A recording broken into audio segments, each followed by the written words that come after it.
That's the headline you read. But what really happened is darker than you think. It started on a quiet street, in a perfect little neighborhood. 3 men in dark uniforms appeared at my door. They called themselves HOA cops. They said they had the power to punish us, control us. But one of them made a mistake. He looked at my wife and whispered words no man should ever say. And that's when everything changed. Welcome back to HOA Chaos, the place where suburban rules turn into suburban wars. My name is Mark. I'm a retired Navy SEAL, living with my wife in a quiet American suburb. I thought this neighborhood would be peaceful, safe, the kind of place where nothing ever happens. But living under an HOA, you quickly learn. Peace is just an illusion, and the story I'm about to tell you started with one knock at my door. The knock on the door was sharp, loud, like someone wanted to break the wood in half. I froze for a moment. My wife was standing just behind me, holding a cup of coffee that suddenly didn't look steady in her hands. We weren't expecting anyone. No deliveries, no neighbors dropping by, and in our neighborhood, an unexpected knock never meant something good. I opened the door, and there they were. 3 men, dressed in dark uniforms, shiny badges pinned to their chests, boots polished like they had come straight out of a training camp. At first glance, they looked official, serious, intimidating, but something about them didn't feel right. The first man stood tall, square jaw, fake confidence dripping from his smile. The second clutched a pair of handcuffs, dangling them like he couldn't wait to use them. And the third, well, he didn't even bother to look me in the eye. He just kept scanning my wife, staring too long, too shamelessly. My gut told me everything I needed to know. These men weren't real cops. Still, they spoke with authority. We're with HOA in force. Meant, the tall one said, his voice booming across the quiet street. Your property is out of compliance, and we need to talk to your wife about it. I narrowed my eyes. Compliance with what? I asked. We had no violations, no fines, no letters, nothing. I kept my lawn neat. My fence was straight. My mailbox was exactly 42 inches tall because I had measured it twice. The man smirked. We'll explain inside. He tried to step forward, tried to move past me like he owned the place. I blocked the doorway with my shoulder. My Navy SEAL training wasn't something I bragged about to strangers, but it lived in my bones, and I wasn't about to let 3 unknown men push into my home.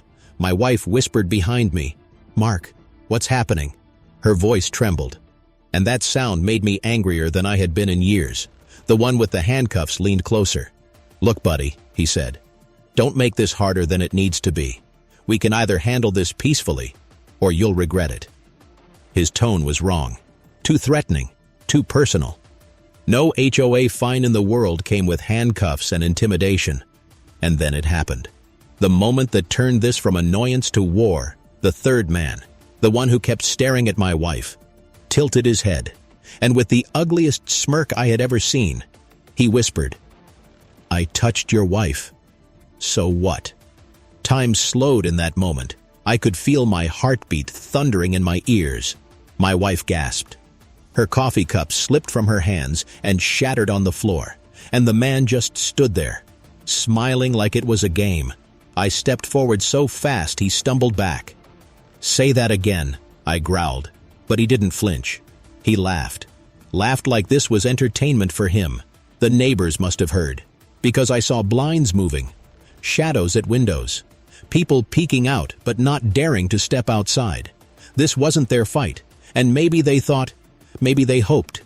The HOA really did have some secret police force, but I knew better. I had been in real combat. I had faced real enemies, and these 3 men were nothing but cheap predators hiding behind fake badges. I asked them for ID. They ignored me. I told them to leave my property. They stepped closer. The one with the handcuffs lifted them into the air, clicking them open with a loud snap. The tall one puffed out his chest and barked, "Wrong answer!" Their voices were so loud, so aggressive, the kind of sound designed to scare someone into submission. But I wasn't scared. I was calculating every move they made, every twitch of their hands, every angle of their stance. I had seen it all before. They wanted to control me with fear, but they didn't realize. Fear doesn't work on a Navy SEAL. My wife tugged at my arm. "Mark, please, just call the real police." But in that moment, I knew calling wouldn't be fast enough. I had seconds to act. Seconds before one of them tried to lay a hand on her again. The handcuffs gleamed in the sunlight. The tall man's face twisted into a snarl. The third man's eyes stayed locked on my wife. Hungry, cruel, and inside my head, something snapped. This wasn't about HOA rules anymore. This wasn't about compliance, or fines, or even fake uniforms. This was about respect, about safety, about defending the person I loved most in the world. I straightened my shoulders, planted my feet, and lowered my voice so only they could hear. "You picked the wrong house." They chuckled. They thought I was bluffing. They thought I was just another homeowner who would back down in the face of noise and intimidation. But I wasn't that man. I had fought in deserts, in jungles, in places where silence meant survival. I knew how to end a fight before it even started. And I was ready to show them. The street was silent now. Even the birds had stopped singing. It was just me, my wife, and three men who had no idea what kind of storm they had just invited. The tall one squared his shoulders. His badge caught the sunlight, and for a second it almost looked real. But I knew better. The metal didn't sue. Hein-like police issue. The stitching on the uniform was sloppy. The words HOA enforcement were embroidered in bright yellow thread that looked like it came from a cheap Halloween store. Still, he acted like he owned the street. "You're out of line," he barked. "Your wife disrespected us, and you disrespected the association." Disrespected. That word bounced around my head. I had risked my life overseas, watched men bleed out in the dirt, carried brothers on my back through fire and smoke, and now standing on my own driveway. I was being accused of disrespect by three imposters with plastic badges. I clenched my fists at my side. Not yet, I thought. Not yet. The one with the cuffs stepped forward, spinning them around his finger like a toy. "You got two choices, tough guy," he said. "Come with us quietly, or we make an example out of you in front of your wife." His grin was wide. Crooked teeth. A scar running from his lip to his chin. The kind of face that had bullied his way through life. The kind of face that thought fear could win every fight. I could feel my wife's hand trembling against my back. "Mark, please, don't do this," she whispered again. But it wasn't me who had chosen this fight. It was them. I turned my eyes back to the third man, the one who had crossed the line. He still hadn't stopped staring at her, still smiling like he enjoyed every second of this sick little game. Something inside me burned hot, hotter than any sun I'd felt in war zones. I wasn't just protecting a house, or a rule, or some silly suburban law. I was protecting her, the woman who had stayed by me through every deployment. Every night I came home broken and scarred. She was my anchor, and no one, especially not three frauds in fake uniforms, was going to touch her. I took a step forward. The tall man noticed. He put his hand on my chest like he could hold me back. Big mistake. In one swift move. Ijitsu uisi siki poetis. Grabbed his wrist, twisted, and pinned his arm down before he could react. His knees buckled, and a sharp cry escaped his lips. The handcuff guy lunged, swinging the steel toward my head. But I had seen slower punches in the middle of firefights. I ducked.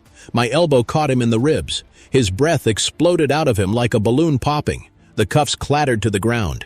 Neighbors gasped behind their windows. Curtains fluttered. Phones were probably recording now. But none of that mattered.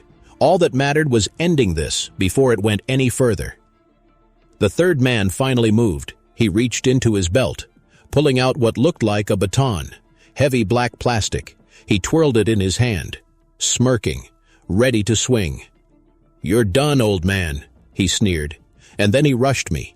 I met him halfway. My hand caught his wrist. The baton stopped mid-air. His eyes widened, shock replacing arrogance in a heartbeat. I twisted.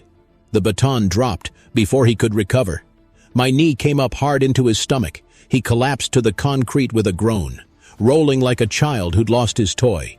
The other two scrambled back to their feet. The tall one clutched his arm, Glaring at me with hate, the cuff guy was wheezing, red-faced, his hand pressed to his ribs. "This isn't over," the tall one hissed. "We run this neighborhood. We decide who stays and who goes." I straightened up, calm, steady. "You don't run anything," I said. "You're cowards hiding behind fake badges." The words cut through the air like a blade, for the first time. I saw doubt flicker across their faces. They weren't used to resistance. They weren't used to someone standing tall in front of them. They were used to submission, to fear, to neighbors cowering and nodding just to avoid fines. But I wasn't their neighbor. I was their reckoning. One of them shouted to the other, "Call it in." And that's when I knew there were more of them. This wasn't just three men acting tough. This was organized, bigger than I thought. How many others were out there, pretending to be HOA cops, scaring families, taking what they wanted?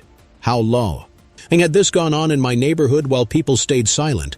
My wife pulled at my sleeve again, her voice urgent. "Mark, please, the real police. Call them now." But I shook my head slowly. "Not yet," I whispered, because calling the police meant waiting, and waiting meant giving these men the chance to regroup, to spin their lies, to twist the story in front of frightened neighbors. No, I had to finish this now. I took one step closer. They all stepped back in unison. The tall one's bravado cracked.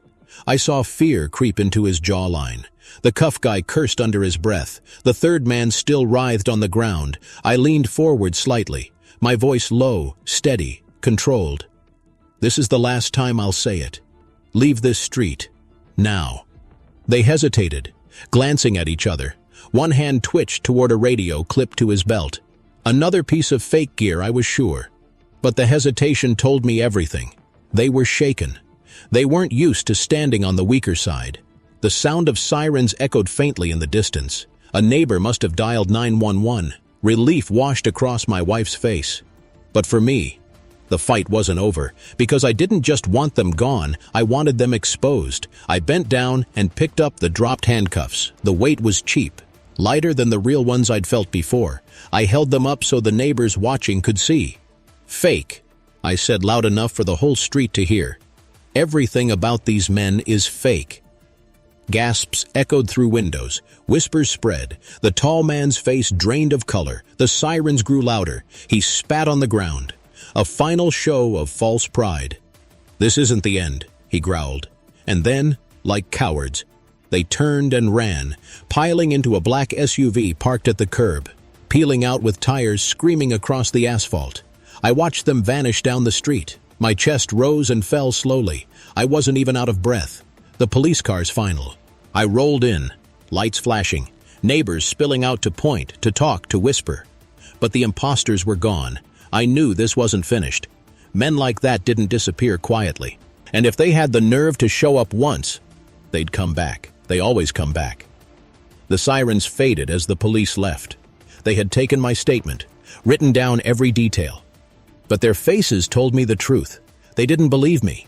Not really. 3 men in fake uniforms? HOA cops with badges and handcuffs? It sounded ridiculous. Even to them, one officer even smirked when I told him what the third man had whispered to my wife, like he thought I was exaggerating or paranoid. But I wasn't. I had seen evil before, in far worse places than a suburban cul-de-sac, and I knew the look in those men's eyes. They weren't done that night. I barely slept. I kept replaying everything in my head, the way they moved together like they'd rehearsed it, the way they threatened me, the way my neighbors hid behind curtains instead of stepping outside. And one thought kept coming back. Who sent them? Because imposters don't just appear out of nowhere. They had a purpose. Someone wanted something from me, or from this neighborhood, and if I didn't figure it out, they would come again. The next morning, I walked out to get the mail. The street looked calm, peaceful, but the air felt heavier than usual, like everyone was pretending nothing happened, like the neighborhood had already decided. Silence was safer. I opened the mailbox. Inside was a letter, not an ordinary envelope, thick paper, bold letters on the front. HOA enforcement notice. My stomach twisted as I ripped it open. Inside was a fine $10,000 for disrupting HOA authority. My hands tightened on the paper until it crumpled. There was no rule in the bylaws about this, no law in America that said you could be fined for defending your home. But there it was, a demand, signed not by the board president, not by a lawyer, but by something called HOA Security Division. I had never heard of it. No one had, because it didn't exist. My wife looked at me with wide eyes as I showed her the paper. "Mark, they're not going to stop," she whispered. And she was right. I decided then. I couldn't just react anymore. I had to investigate. I had to know how deep this went. That afternoon, I walked down to the HOA clubhouse, a small brick building at the end of the street, with a flagpole out front and tinted windows that always seemed too dark for a simple office. Inside, the board usually held meetings about lawns and fences, but today, the place was locked tight. I peered through the window, papers scattered on a desk, a laptop still glowing blue, and on the wall, a framed document that caught my eye. Partnership with HOA Security Services. My jaw clenched. It was real, at least on paper. But what was HOA Security Services? A company? A scam? Or something worse? I went home and started digging. Google, local business records, even social media. Almost nothing came up. Just a few vague mentions about neighborhood protection and compliance teams. No address, no official license, but plenty of angry comments from homeowners who said they'd been threatened, fined, even harassed. One post stuck out. A man in another state wrote, "They came to my door too, called themselves HOA police, took money from my wife while I was at work. No one believed me either." It wasn't just us. This was bigger, much bigger. I leaned back in my chair and rubbed my temples. This wasn't about grass height or mailbox paint. This was organized intimidation, spreading across neighborhoods, feeding on fear. My wife touched my shoulder gently. "Mark, what are we going to do?" I turned to her, and for the first time since leaving the Navy, I felt that old fire again, the mission fire, the one that told me I couldn't walk away until justice was done. "We fight," I said simply. She looked scared, but she nodded, because she knew there was no other choice. That Evi Chow, Ening. I went door to door. Neighbors opened their doors just a crack, eyes darting nervously. Some admitted they had seen the men before, patrolling the street at night, knocking on doors about fines. Others said they had already paid money, hundreds, sometimes thousands, to avoid enforcement action. But no one had reported it. No one had stood up, because standing up meant becoming a target. By the time I got back home, I understood the truth. These fake cops weren't random at all. They were a business, a racket, a way to squeeze money out of homeowners who were too afraid to resist. And now, I was on their list. That night, I sat at my kitchen table with a notepad. I made a plan. Step 1, gather proof. Step 2, expose them. Step 3, make sure they never came back. I was ready for step 1, but I didn't have to wait long, because they came to me first. It was past midnight.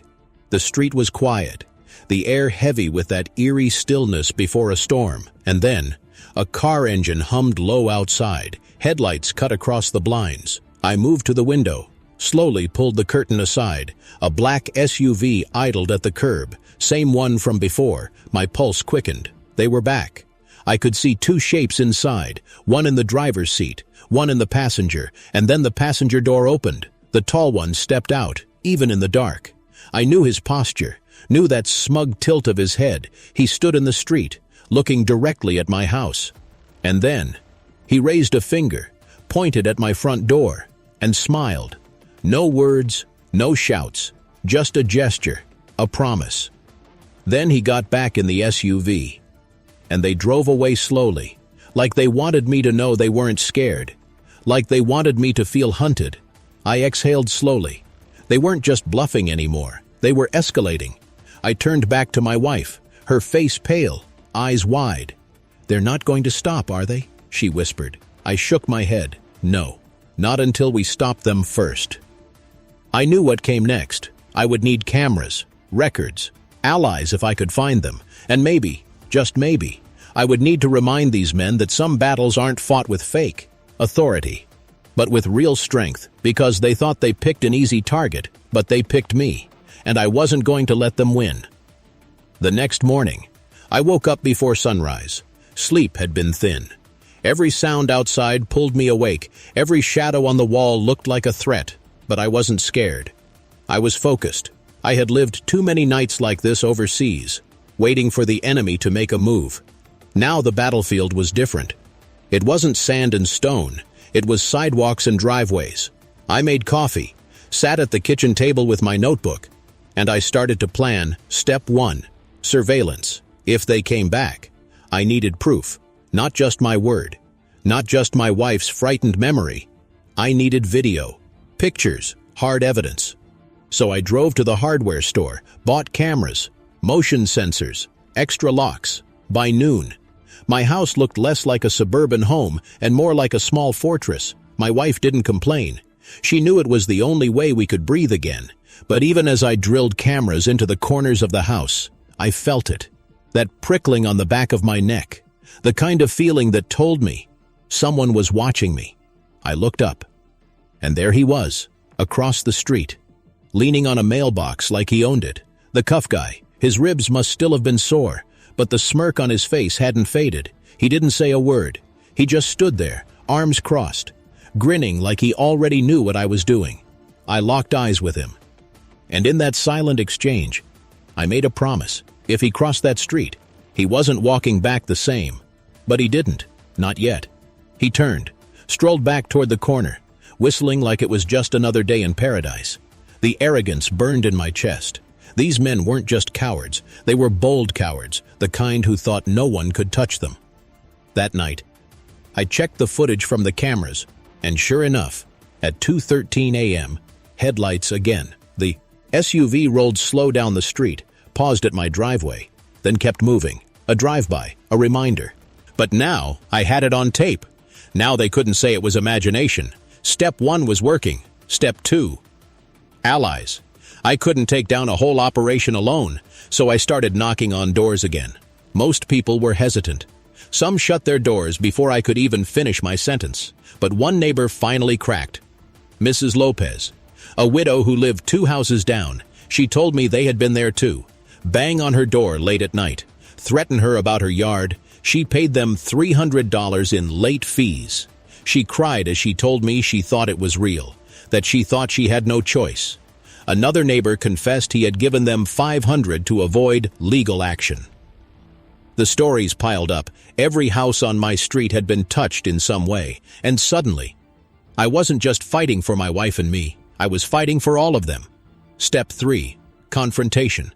But not yet. I wasn't rushing in blind. I needed one more thing first, proof of who they were working for. Because men like this, they don't run alone. There's always a boss, someone pulling the strings, and I was going to find him. 2 days later, the chance came to me. I was driving back from the store when I spotted it. The SUV, parked behind the clubhouse, hidden from the street. I pulled over a block away, walked slow, careful, like I was back on recon duty. Through the tinted window, I could see shadows moving inside. Voices carried through the thin air. Money's good this week. Board doesn't ask questions. Next time, we hit the Johnsons. My blood ran hot. They weren't just scaring people. They were targeting them one by one. And the board knew. The board wasn't innocent. They were in on it.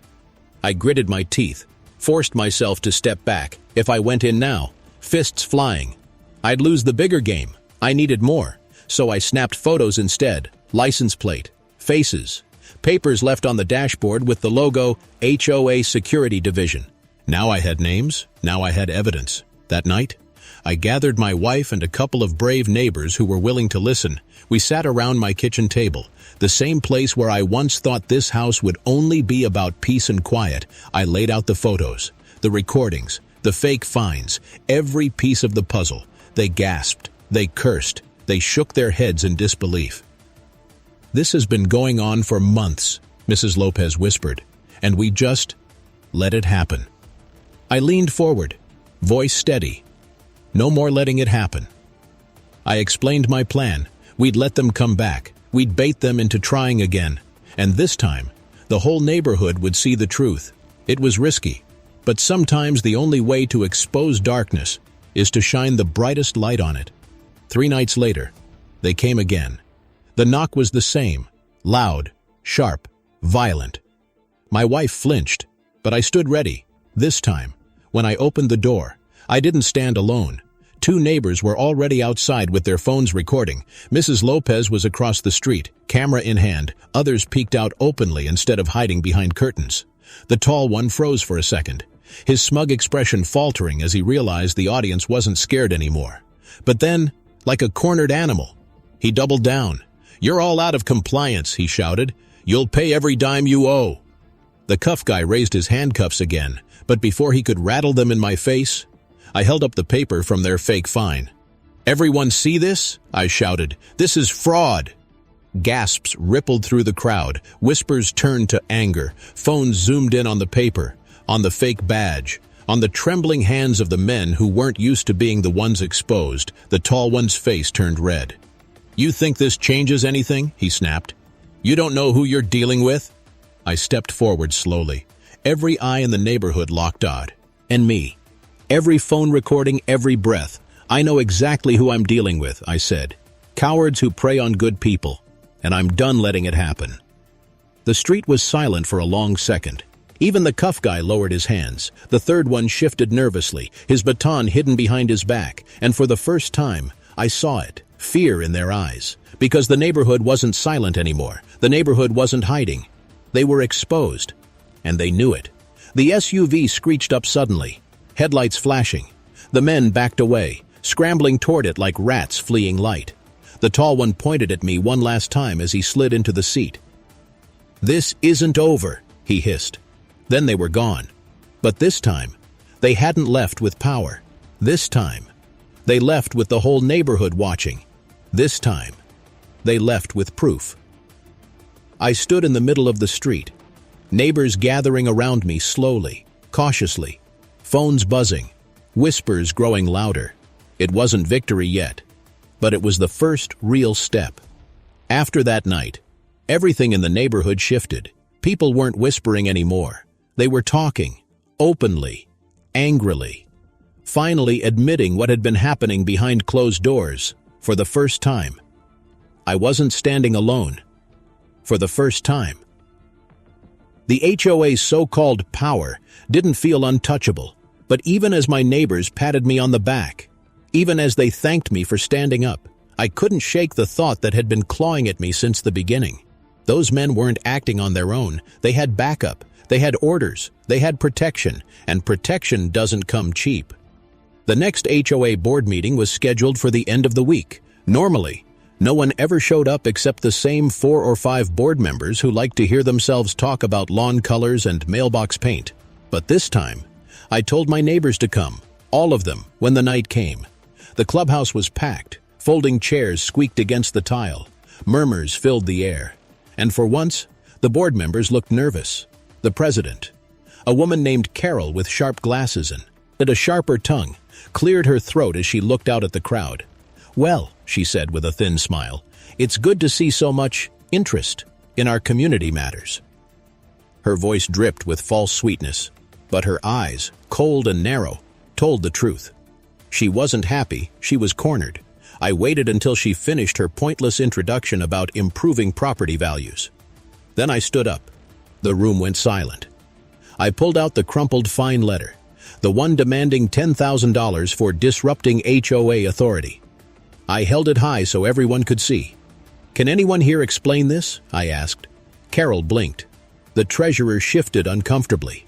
The secretary scribbled something in her notes like, if she wrote fast enough, the problem would disappear. Finally, Carol spoke. "That looks unofficial," she said. "Probably a prank." A laugh rippled through the crowd, but it wasn't humor. It was disbelief. A prank? Men in uniforms at my door? Fake cops patrolling the street at night? Threats? Handcuffs? Batons? This was no prank. I stepped forward, my voice steady. 3 men came to my house. They called themselves HOA cops. They threatened my wife. They tried to fine me $10,000, and I have proof. I turned my phone toward the crowd. The video played on the projector we'd set up. The tall one yelling, the cuff guy rattling his toy handcuffs, the third one smirking at my wife. Gasps filled the room. Some neighbors cursed under their breath. Others looked at Carol with wide eyes, but she didn't flinch. She folded her hands on the table, leaned forward, and smiled that sharp smile again. "Mr. Williams," she said, using my last name like I was a schoolboy in trouble. "Do you have any proof that these men were hired by this board?" Her words slithered through the air because she knew the loophole. They had covered themselves well. No official records, no signed contracts, just Chad's eine Tomtues house. But she didn't know what I had found. I pulled out the photos from behind my back, the SUV parked behind the clubhouse, the papers with the HOA Security Division logo, the license plate, and then the framed partnership document I had seen on the clubhouse wall. I slapped them down on the table in front of her. The crowd leaned forward. Eyes darted between the photos and her face. Carol's smile faltered for just a second, a tiny crack in the mask, but then she leaned back and waved her hand dismissively. "Fake? All of it," she said. "Probably edited. Do you even know how easy it is to create false evidence these days?" The arrogance in her voice made my blood boil, but the murmurs in the room told me I wasn't alone. The neighbors weren't buying it. I stepped closer to the table, lowered my voice so every word cut like a blade. "Then why," I asked, "do these men keep parking behind your building?" Carol's jaw tightened. Her fingers tapped against the table. The treasurer's face turned red. The secretary stopped scribbling. The crowd erupted, voices overlapping, accusations flying. "You knew about this. My mother paid them $500. You let them harass us." Carol slammed her gavel against the table. "Order, order," she snapped, but her voice was drowned by the sound of years of pent-up frustration finally spilling out. I watched her carefully. The more the crowd shouted, the tighter her smile became, because beneath the fake calm, I could see it. Fear. She banged the gavel again. "This meeting is adjourned," she barked, and with that, she stormed out the back door. The other board members scurried after her like rats fleeing a sinking ship. The room buzzed with chaos. Neighbors huddled in groups. Some shouted about lawsuits. Others wanted to call the news. For the first time, the power had shifted. The HOA board wasn't untouchable anymore. But I knew it wasn't over. Carol wasn't the type to give up. She wasn't going to crawl away quietly. She was going to fight back, and she was going to come after me hardest of all. That night, I sat on my porch with a beer in my hand. The air was cool. The street was quiet, but I couldn't shake the feeling that eyes were on me again. Around midnight, I saw it. An envelope slid under my door. No knock, no footsteps, just silence. I picked it up. The handwriting was messy, hurried. Inside was a single piece of paper. "Stop digging, or next time, it won't just be threats." My chest tightened, but not with fear, with fire. They had made a mistake, because threats don't work on men like me. Threats fuel us. I crumpled the note in my fist, looked out at the quiet houses of my street, and I swore.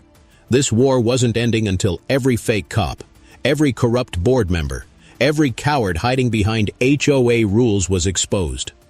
After that letter slid under my door, I knew the game had changed. It wasn't just about fake fines or scare tactics anymore. This was personal. Carol and her little board of cowards had declared war, and I wasn't about to surrender. The next few days felt like living inside a chessboard, every move I made. I wondered if they were watching, every noise outside. I wondered if they were coming. It started small. Trash cans tipped over in the night, a crack in my car's windshield that hadn't been there the day before. Mailbox left wide open, letters scattered on the grass. Petty, childish, but deliberate. Then came the notes. Folded pieces of paper stuffed under my wipers, slipped through the cracks in my fence. Always the same handwriting, always the same message. Stop digging. Stop talking. Stop before it's too late. My wife begged me to let it go. She couldn't sleep. Her hands shook whenever the doorbell rang. But I couldn't stop. I wouldn't stop, because stopping meant they won. I started keeping a journal, documenting every incident. Time, date, photo evidence. If they wanted psychological warfare, I'd answer with discipline, because discipline had kept me alive overseas, and discipline was going to bring them down here. One night, around 3 a.m., I heard it again. Engines outside. Low, steady, waiting. I peered through the blinds. The black SUV parked across the street this time, headlights off, Windows tinted, I could just make out the glow of a cigarette inside. Someone was watching my house, watching me. I slipped my phone out, zoomed in, snapped a photo.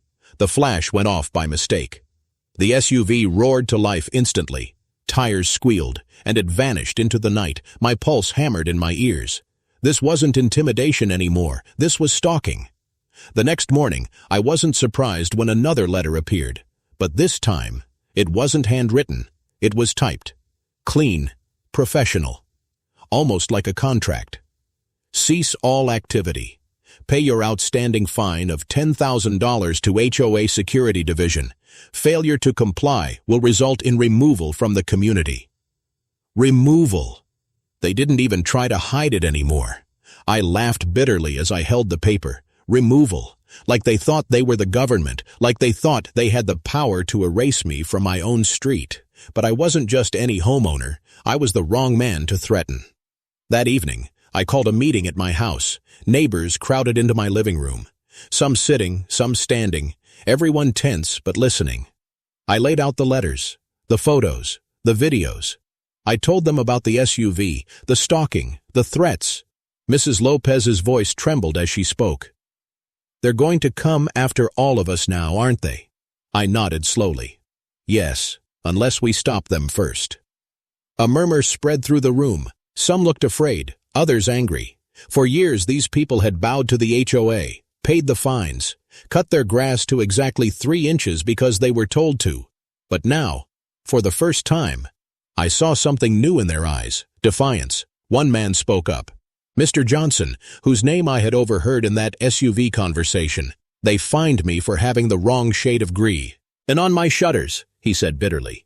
I paid them $1,200, and then they came back 2 weeks later with another fine. Heads nodded around the room. Everyone had a story. Everyone had been a victim. It wasn't just me anymore. It was all of us. That night, we made a pact. No more silence, no more fear. If they came again, we would all stand together. But Carol must have sensed the shift, because the very next day, the war escalated. I came home from a quick grocery run to find my front yard trashed, eggs smashed against the windows, spray paint across the driveway, 3 words scrawled in red across the garage door, leave or else. My wife stood on the porch, tears streaking her face as she pointed at the mess. Neighbors gathered at the curb, whispering, shaking their heads. The board had gone from petty to criminal, and they wanted to break me. But they didn't realize something important. The more they pushed, the stronger my neighbors rallied. By sunset, 5 men from the street had scrubbed the paint off my garage. Teenagers with buckets washed the eggs from my windows. Even Mrs. Lopez came with gloves to sweep glass and trash from the driveway. They weren't just helping, they were sending a message. You don't scare us anymore. That night, I sat on my porch, staring at the dark street. I thought about all the games the HOA board had played, all the threats, all the fear. And I thought about every battle I had fought in uniform, about the times when the enemy thought they had me cornered, and still lost. This wasn't just about me anymore. This was about justice. And justice doesn't hide behind fake uniforms. Around midnight, I heard footsteps on my lawn. I didn't move. I just waited. A shadow crept up the driveway. A figure bent down, trying to shove another letter into my door. I stepped into the light. Drop it, I said. The figure froze. It wasn't one of the fake cops this too. A mime. It was the treasurer from the HOA board. His face drained of color. He stammered, I was just delivering a notice. I stepped closer. Funny, I said, how your notice looks exactly like the threats I've been getting. He opened his mouth to argue, but my neighbors were already stepping out of their houses. Lights flicked on, doors opened, phones raised to record. The treasurer's hands shook as he dropped the envelope and ran down the street into the dark. Proof, that's what I needed. And that's what I had now. I bent down, picked up the letter, and held it high. Everyone see this? I shouted into the night. This isn't just fake cops anymore. This is your board. Your board is behind this. Gasps, murmurs, anger. The neighborhood was awake now, really awake. The next morning, Carol's SUV was parked outside the clubhouse again. But this time, she wasn't smirking. This time, she sat inside with her head in her hands because she knew her empire of fear was crumbling and I was going to be the one to tear it down. The day of the final showdown began like any other. Blue skies, sprinklers ticking across perfect lawns, dogs barking in the distance, the kind of quiet that made people forget the ugliness lurking beneath the surface of our neighborhood. But I hadn't forgotten. None of us had. By then, everyone knew the truth. The board wasn't protecting us. They were exploiting us. The fake cops weren't outsiders. They were hired muscle, paid to keep us scared, and fear was the one thing I refused to live under. I woke up that morning with a calm I hadn't felt in weeks, because I knew today was the day. We had planned it carefully. Neighbors had cameras ready. Mrs. Lopez had contacted a local reporter who agreed to come quietly, disguised as a visitor. And me? I was ready to look Carol in the eye and tear her little empire apart. The meeting was scheduled for 7 p.m. at the clubhouse. But by 6:30, the place was surrounded. Dozens of neighbors gathered outside, some with signs they had made on poster boards. No more fake cops. End HOA corruption.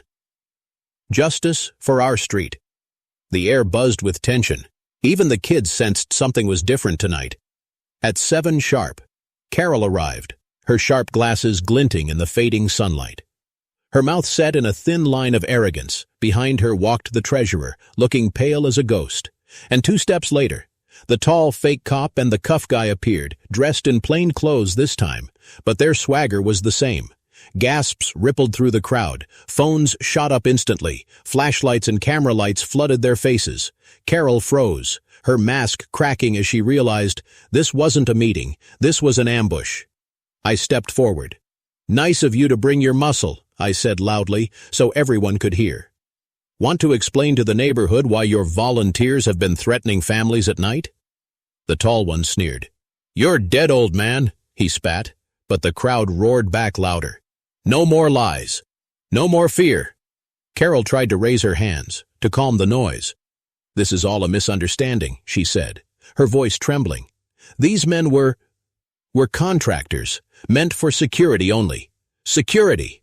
The word hung in the air like poison. I pulled out the stack of letters, fines, and photos I had collected, held them high for the cameras. "Security doesn't smash windows," I shouted. "Security doesn't demand $10,000 in fake fines. Security doesn't threaten to touch a man's wife." The crowd erupted. Shouts of anger, disbelief, and betrayal filled the night air. Carol's face turned red. Sweat glistened on her forehead. The treasurer tried to back away, but 2 neighbors blocked his path.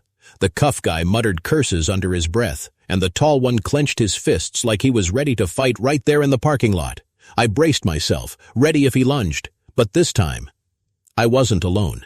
6 men from the neighborhood stepped up beside me, others, husbands, sons, no uniforms, no weapons, just determination. The tall one's bravado cracked. For the first time, he looked around and realized he was outnumbered. Carol snapped then, her voice sharp, shrill. "You don't understand. This neighborhood needs control. Without us, it will fall apart." Her words only fueled the fire, because everyone knew the truth. The neighborhood hadn't fallen apart when people helped scrub paint off my garage. It hadn't fallen apart when neighbors stood shoulder to shoulder on my porch at midnight. It hadn't fallen apart when we shared our stories and realized we were stronger together. It had fallen apart under her rule, her fear, her greed. The local reporter stepped forward now, camera rolling. Carol's eyes widened when she realized the world outside our cul-de-sac was about to hear every word. She tried to run, but neighbors surrounded her, phones recording, voices shouting, truth closing in. The tall one cursed again, grabbed Carol's arm, and yanked her toward the SUV parked nearby. But blue and red lights suddenly filled the parking lot. Real police cars this time, at least 4 of them. The crowd parted as officers stepped out, hands on holsters, faces serious. The reporter didn't miss a beat.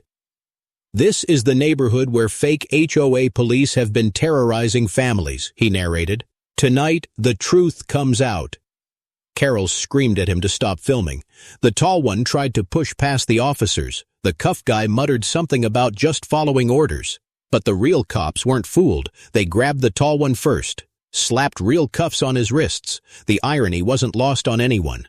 Gasps and laughter broke out as his smug grin finally cracked into panic.